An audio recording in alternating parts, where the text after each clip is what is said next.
لە میوانەکەمان دەپرسین بۆ ڕێگنەکەوتون. حاکم ئەلماس فازڵ لە کەرکووکۆ لەگەڵمانە ئەندامی پێشوە ئەنجومەنی نوێنەرانی عێراق.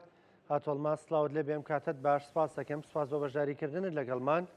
پێمان بڵێ بە بڕوای تێوەرەمی کوردستان و بەغدا بۆ ڕێگناکەون. زۆر سڵاو ڕێزم بۆ کورساتی ئازیز و بینەران. دیارە کێشەی سیاسی نێوانی هەرێمی کوردستان و بەغدا بەردەوام هەیە و لە نێواندا قوربانیەکان هەمووی ملەتی هەرێمی کوردستانە، بە تایبەتی موچەخۆرانی هەرێمی کوردستان و لەوەش زیاتر جگە لە موچەخۆرانی هەرێمی کوردستان تەنانەت خەڵکەکەش لەبەر ئەوەی لە ئێستادا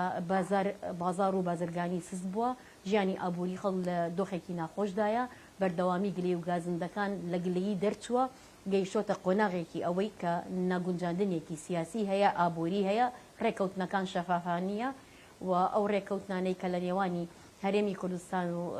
عێراقدا کراوە بە تایبەتی لەسەر ڕادەتکردنی داهاتی نەوتی و نەوتی، ئەمە بۆ تەمایەی کێشە و نیگەرانی کە شەفافانیە و وەکو پێویست حکوومەتی هەرێمی کوردستان بڕی ئەو 120 ملیارد کە ئەبێ بدرێتە بەغدا دیار نییە ئەدرێ یا نادرێ بۆ ئەوی موچەخۆرانی هەرێمی کوردستان لەم مانگەدا دیسان موچەکانیان وەربگرنەوە. ئەمە بۆ تەمای ئەوەی کێشەیەکی ئابووری سیاسی قەیرانێکی بەردەوامی بۆ ژیانی هاوڵاتیان دروست بێ و ئەمەش بۆ تەمەترسی بۆ ژیانی هاوڵاتیانی خەڵکی هەرێمی کوردستان. بۆیە ڕێکەوتنەکان ناشەفافە، دیار نییە. من دەنگەکە لە لام دەنگداتەوە جۆت لە منە، ینی ڕێکەوتنەکە بۆ ناشەفافە، یان ڕێک نەکەوتون لەسەرەوەی نەوت بنێرن خۆیان ڕێککەوتون هەرێمی کوردستان و 120 میلیارد دیناریش بنێرن مانگانە، ئەمە بۆ ناشەفافە. بەغدا شتی زیاتری ئەوێ ئێستا؟ بڵێ لەبەرەوەی ئەو بڕی پارەیە ئێمە نازانین کەی تەسلیمەکرێ و چۆن تەسلیمەکرێ و بۆچی ئەم دوای ئەو هەموو ڕێکەوتنە سیاسیانە ئەگەر شەفاف وایە ئەبواە ئێستا موچە بەهاتایە، داهاتیش نەوتی و نانەوتی تەسلیم بکرایە و چۆن داهاتەکان ئیعلان ئەکرێ لە ڕێگەی کۆمپانیای تایبەت هەیە، داهاتی نەوتی لە ڕێگەی سۆمەوە ئەڕوا ئەزانرێت چەندێ ئەفرۆشرێنە و چەندێ دێ، ئێز ئەوەی کە ڕوونە لە لای خەڵک شتێک ئەبینێ کە ئەم کێشەیە حل نابێ، ناکرێ موچە ببێتە موژدە بۆ هاوڵاتیانی خەڵکی کوردستان کە لە کاتێکدا خەڵکی عێراق هەموو سەرمانگێک لە دستی مانگ بەدواوە موچەخۆرانی موچەکانیان دابەزێتە سەرکی کارتێک. ئەم کێشەیە تەشەنەی سن درێژەیدا ساڵێک نییە، دوان نییە، سیان نییە، ناتوانانی بە هیچ پاساوێک نەپینە بکرێ و نە بتانی پاساو بێنیتەوە بۆ خەڵکی هەرێمی کوردستان. خەڵک لە برسێتیایە، لە مەترسیایە، بەردەوام حرەکەی بازار لە حرەکەیەکی خراپە. ئەم گرفتانە یعنی ناکرێت سەرۆکی یەکێتی نیشتیمانی کوردستان ماوەی جارێک بچێتەوە بۆ بەغدا بۆ ئەوەی جارێکی کە هەوڵدا لەگەڵ بەغدایە ڕێککەوتن بکات لە پێناوی قوت و خواردن و ژیانی ئابووری هەرێمی کوردستان. بۆ ئەم بابەتە یەکلا ناکرێتەوە لە کاتێکدا پێشترش وتومانە دەسەڵات یەکلای کردوتەوە، محکەمەی ئەتیحادی کە سکاڵای تێدا کراوە ئەڵێ نابێ موچەخۆرانی هەرێم ببن بە قوربان. ئەم ڕێکەوتنە سیاسیە ئابووریە چییە کە ئاشکرا ناکرێ و بەندەکانیشی بە ئەعلام بکرێت لە ڕووی ڕاگەیاندنەوە بۆی خەڵک نەبێتە قوربانی ئەم ململانەیە. ئەمە بۆ تەمایی ئەوەی کە خەڵک گومانی هەبێ، مەترسی هەبێ و خەڵکش بۆتە قوربانی و هەموو کاتێک یەکێتی نیشتیمانی کوردستان و بە سەرۆکاتی سەرۆک بافڵ جەلال تاڵەبانی ئەبێ بڕوە بۆ ئەوێ بۆ ئەوەی موچەیەک بجێڕێتەوە. پێشترش هەمان ڕێژکە جەنابی کاقوبات ئەیگرتەڕێ لە کاتێکدا بەڕەخنە و گلەیی و گازندە ئەکەوتن کە گوایە موچە بەم شێوەیە ئەڕوا. باشە بەم شێوازە دەبێ وەکو تۆ دەڵێ، خاتۆڵماس باشە ینی بەم شێوازە دەبێ وەکو تۆ دەڵێ، هەر جارێک موچە دواکەوێ، جارێک کاقوبات بچێ و جارێک کاک بافڵ بچێ و ینی بە تەکلیف و ڕجا و تکا بڵێن موچێک بۆ خەڵکی کوردستان بنێرە، بەم شێوازە دەبێ کەوە بۆیە منیش پێت دەڵێم نابێت. بۆیە ئەمە وا دەکات کە خەڵکی گومانی تەواویان هەیە لە جۆری ئەو ئەتیفاقە سیاسیانەی کە کراوە لە نێوانی هەرێم و بەغدا و واضح نییە و ئەم داهاتی نەوتی و نانەوتیانە چۆن ڕێککەوتنی لەسەر کراوە و بۆ ئەم 120 ملیارە تەسلیم ئەکرێ یاخود ناکرێ موچەخۆرانی هەرێم کەی موچەیان دێ. ئەمە بۆتە مایەکی خەڵک ئەمڕۆکە سێکە لە هەرێمی کوردستان لە ژیانێکی مستەقری ئابووری ناژێت و ئەمڕۆکە ژیانی اقتصادی خەڵک ڕەبتە بە حیاتی ڕۆژانەی خۆی و ناکرێ ململانێ سیاسیەکان و بکرێ بە قوربانی موچە و داهات و بارە ئابووریەکان. سیاسەتێکی ڕون و واضح ئەبێ هەبێ لە هەرێمی کوردستانەوە بەرامبەر بە بەغدا بە هەمان شێوە بەغدا بەرامبەر بە هەرێمی کوردستان بەگەیشتن بەڕێکەوتنی یەکلایی و کۆتایی نەک وەک باسم کرد موچە هاتن ببێتە موژدە ئەمە جەژنانە نییە لە ساڵێکە 4 موچەت بۆ بێ یا 5 موچەت بۆ بێ لەمە زیاتر ئەمە بۆتە مایی گرفتێکی گەورە لە حیاتی سیاسی هەرێمی کوردستان و قۆناغێکی سەخت و دژوار کە تێپەڕ بێ بەسەریە و نابێ خەڵک بکرێتە قوربانی ئەم ململانیە. باشە هاتۆڵمازەوە پێشتر لە بەغدا بوون ئەنی بەغدا نیازی چی هەیە لەگەڵ هەرێمی کوردستانە یانی ئەوان دەیانەوێ مەسەڵەن ڕێککەون موچەمان بۆ بنێرن لە بەرامبەردا ئێمە پابەند بین ئایا هەر بەوەندەوە دەوەستن؟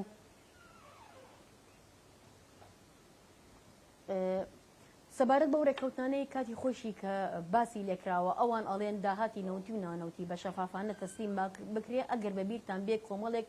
لجنە دروست بوو پەیوەندی بە خاڵە گومڕکەکانەوە هەبوو پەیوەندی بە نەوتەوە هەبوو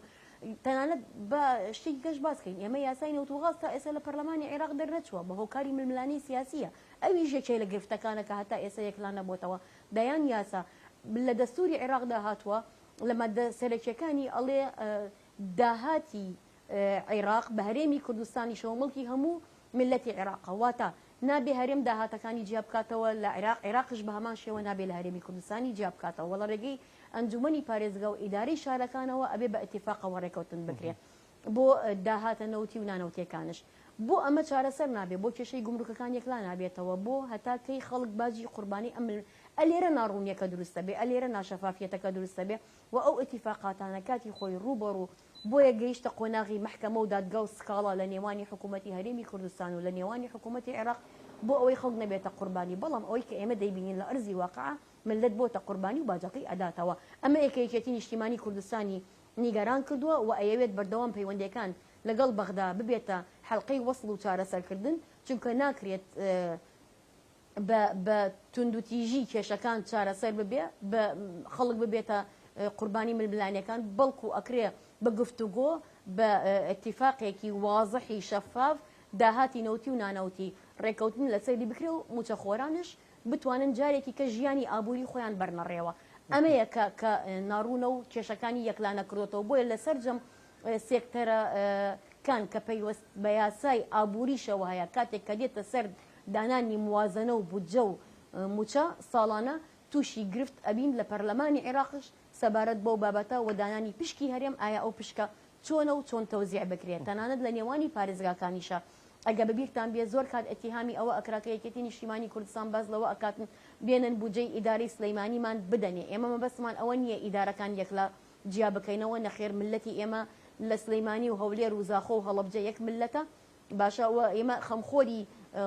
هەموو هەرێمی کوردستانین بۆیە ئەبێت بە شێوازێکی وازەح لەناو بودجەی عێراقا جێگەی بکرێتەوە چۆنی دابەشکردنی ئەو داهاتە لە نێوەندی پارێزگاکانش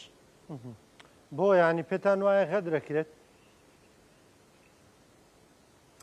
ئەی ئەمە غەدر نەبێت بەچی وەسف ئەکرێت کاگران کۆگیان کە تۆ موچە خۆرێک بە 4 مانگ جارێ موچەکەی وەربگرێ ببێتە موژدا وەک جەژنانە هاتنی موچە بە تایبەت ئەوانەی خانە نشینن ئەو هەموو گلەی و گازندەی لە ڕاگەیاندنەکانەوە ئەکرێ خەڵکێک بە فرمێسکەوە بە چاوی گریانەوە نەخۆشی هەیە گلەیی هەیە ئەی ئەمە غەدر نییە کەواتە غەدر لەکوێیە غەدر لەوەیە کە نەچینە ژێر کێفی بارە ڕاستیەکان و ڕاستیەکان نەڵین و نەتوانین ببینە دەنگێکی ڕاستەقینەی ئەم ملەتە بۆ داخۆکیکردن لە مافەکانی باشە ئێستا بڕوانینی تۆ ئەبێت چی بکەین ینی هەرێمی کوردستان چی بکە و بەغدا چی بکە ینی وا دەردەکەوێ بەغدا خۆی پیاوباش کردووە وا دەردەکەوێت کە لەسەر حەق بێ و دەڵێ ئەوەی لەسەری ڕێکەوتین بینێرن تا من موچەتان بۆ بنێرم ئایا ئەوەی تۆ تێگەیشتووی لە بەغدا بەمەوە دەوەستێ؟ بەغدا بەمە ناوەستێ بەغدا بتوێنێتەوێ حالیەن دەوڵەتە ئیتر ئەو دەوڵەتە سیستەمی ژیانی سیستەماتیکی بنەمای دەوڵەتی ئەباتەڕێەوە و هەرێمی کوردستانش بەشێکە لەم دەوڵەتە کە حکوومەت و پەرلەمانی خۆی هەیە کە ئەبێت یەکلایی بکرێتەوە ئەم بابەتە بە شێوەیەکی شەفافانە بە شێوەیەکی لەسەر بنەمای دەستور و قانون بۆ کاتێک کە قانون حەوزی مافی هاوڵاتیانی کرد لە عێراق بە هەموو شێوەیەک ئەبێ حەوزی یاسای هاوڵاتیانی هەرێمی کوردستانش بکاوە کاتێک حکوومەتی هەرێمی کوردستان پابند نابێ بە بابەتێکەوە نە بەغدا شامی شەریفە هیچ کێشەیەکی تێ نەبێ و نە هەرێمی کوردستانش پابندی خۆی تەواو داناوە بتوانێت ماوەیەک باسی ئابووری سەربەخۆ ئەکرا ئایا ئەو ئابووری سەربەخۆیە بۆ هەرێمی کوردستان سەرکەوتوو بوو نەخێر باجەکەیمان بینی سەرکەوتوو نەبوو و ئێمە کۆمەڵی کێشەی سیاسیمان هەبوو سەرکەوتوو لەگەڵ بەغدایە سەرکەوتوو نەبووە ئابووری سەربەخۆ ڕەنگە بڵێن ئەی شەقامی جوان و ڕێگەوبانی جوان و بینایی جوان و ئەنیە و تەتەوراتی کە هەیە بەزگی برسێتی هیچ ناکرێ بەزگی برسێتی باسی هیچ ناکرێ برا ئەزیزەکەم کاتێک کە برسێتی هاتە پێشەوە نەباسی دیموکراتیەکتم بۆ بکە نەباسی باڵەخانم بۆ بکە نەباسی شەقامم بۆ بکە بەزگی برسێتیەوە ژیانی خەڵک کە ملت لە هامەتی بوو قەینا ئەوە دڵمان پێخۆشە تەتەورێکی باشە ئێمە پێمان خۆشە هەرێمی کوردستان بتوانێتەوێت لە هەموو شارەکانی عێراق جوانتر بێ و پێشکەوتنیشی بەخۆی بینیەوە من ناتوانم بڵێم شانازیشی پێوە دەکەین بەڵام هەوڵاتیان بەزگی برسیەوە ناتون سێ بەشی ئەوانەی کە دێن باڵەخانە و شۆنەکان ئەکرن خۆ ڕەنگە خەڵکی جنوبی عێراق بن قەینا ئێمە بڕۆمان بە برایەتی و بە پێکەوە ژیانە بەڵام ئێمە خەڵکەکەی خۆمان برسیە وەزعی ئابووری خۆمان خراپە واتە ئەبێ ئەم ئەتیفاقە سیاسیانە لە چوارچێوەی دەستوری عێراقا لە چوارچێوەی قانون زیاتر گەشە بسەندێ لە پێناوی بەرژەوەندی ئێمە ناڵێن عێراق لە هەموو شتێکە سیستەماتیکە و ئەوان کێشەی خۆیان نییە بەڵام با کەلێنەکانی لای ئێمە چارەسەر بکرێ بۆی بتوانین هەنگاوەکان زیاتر بەرینە پێش و من تەمەنام ئەکرد وەفدە سیاسیەکان هەموو کاتێ سەرۆک بافڵ نەچوایە بەرەو بەغدا با لایەنە سیاسیەکانی عێراقیش بە حیزبەکانیشەوە کارێکی وایان بکردایە ئەو سەنگ و بارەی کە کاتێک جەنابی مام جەلال بەڕەحمەت بێ لە بەغدا بوو کە چەتری کۆکەرەوەی هەموو لایەک بوو چۆن ئێستا کاک بافڵ هەمان ڕۆڵ ئەبینێ با بەهاتنایە ئەوانی ترش دەستیان لە ناو دەست بایەوە بچوونایەتە پێشەوە بۆی هەنگاوەکان بچێتە پێشتر و بتوانن بار و گوزەرانی خەڵک چاکەن ئەمە لە پێناوی ئەوە نیە ئەمان بشکێین لە پێناوی ئەوەیەوانی تر دۆخەکانی هێمال کرد کێشەی ملەتەکە چارەسەرکەن ینی پێدوایوانی تر دۆخەکانی مال نادۆزیتەوە من سیکە من وڵامی تر نادۆزمەوە ڕەنگە من زۆر بە ئەدەب و تەحەفوزەوە باسی بابەتەکان بکەن بەڵام بڕۆی جۆ لە هاوڵاتیانی خەڵک بگرا لە باسی نیگەرانی دۆخی ژیان و تۆ لەسەر نزیکی هەڵبژاردننی ئەنجومە نێنوێنەرانی عێراقی عێراق لە ئامادەکاری تەواوە بەرەو قۆناغەکانی هەڵبژاردن بەڵام دەبینین لە هەرێمی کوردستان تۆ هێشتا موچەی مانگی خەڵگووە مانگی هەشت وەردەگرێ بەرەو نۆ ئەڕۆین ئێمە موچەی مانگی 5 و 6 و ئەوانەمان گرفتی تێدا هەیە برا ئەزیزەکەم ئاخە بە پێشمەرگەیەک بە گرفانی بەتاڵەوە تۆ چی ئەڵی باسی چ بنیادنانیەکەم بۆ ئەەکەی من ئەمەم گرفتەکەم مافی هاوڵاتیانە گرفتەکەم ئەوە نییە بێم ئەم بشکێنمەوە بەرامبەر بە ئەو بەڵێ بە ئەم دۆخە بۆ کەرکووک ناخۆشتر نییە لە قوتابخانەیەکە نیوەی مامۆساکان کە سەر بە بەغدان هەموو 22 مانگە یان 25 مانگە موچە وەردەگرن بەڵام مامۆسایان کە سەر بارێمی کوردستانن ئەو موچەکەیەکە دەیبینین 3 مانگ جارێ و 2 مانگ جارێ و ئەم دۆخە لە کەرکووک جۆرێک لە تایبەتمەندی دروست نەکردووە کە هەڵک نیگەرانتر بن و کاریگەری کردوتە سەر ڕۆحی کورد بوون لەوێ ڕۆحی کوردبوون ملەتی کەرکووک ملەتێکی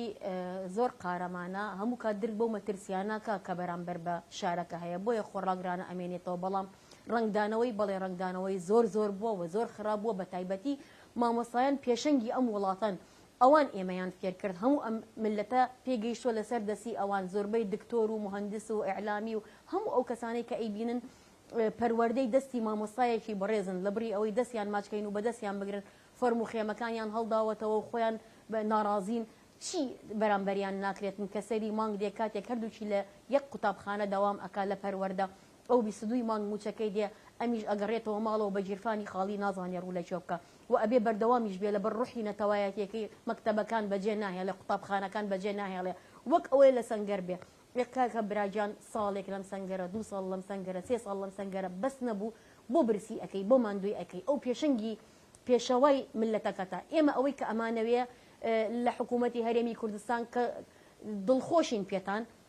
پێم پێتان ئەڵێن کاری باشتر بکەن بۆ ئەوەی ئەم ملەتە بەرنە پێشەوە نەک ملەتەکە لەم عەزاب و دۆخەیە بێ گلەیەکەمان ئەوە نیە گلەیەکی ڕوخێنەر بێ گلەیەکەمان گلەیە ئەوەیە کە بڵێ ئەبێ چارەسەری بکەی چارەسەری ناکەی خۆت تەحملی ئەو مەسئولیت و بەرپرسیارەتە ئەەکەی ئەوە من نیم تۆ مامۆستا لێرە ماندوو کردووە عەزێتت داوە ئەو لەبەر خۆڕاگری خۆی چاچی خۆی هەز بە مەسئولیەتی خۆی لەو قۆناغە بۆ تۆ کارەکە کەواتە تۆش وەرە دوو جار هەز بە مەسئولیت کە بەرامبەر بە ئەو نەک بەس چینی مامۆستا سەرجەم چینەکانی ترش بەڵام بۆیە تۆ مامۆستا بە نمونە ئەهێنیتەوە چونکە مامۆستا نوێنەی پێشەنگایەتین لە پەروەردەکردن و فێرکردنی مناڵمانەوە بیگرە هەتا باشە. گەورەمان